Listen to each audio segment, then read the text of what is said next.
Hey, let me show you how you can fix the internet problems on the OnePlus Nord CE for Lite 5G. So first of all, if your mobile data or the Wi-Fi is not working, I will simply try to switch off the phone and simply switch it on. Sometimes it's like very simple, but and a lot of times it actually helps me.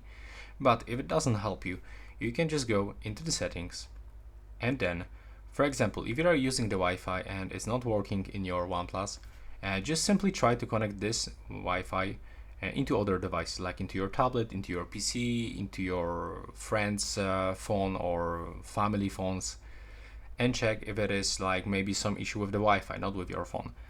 But if you still have this issue with the mobile data and the Wi-Fi, so I will recommend you to go for the additional settings, then scroll all the way down, move to the backup and the reset, and simply perform the reset of the network and the Bluetooth settings.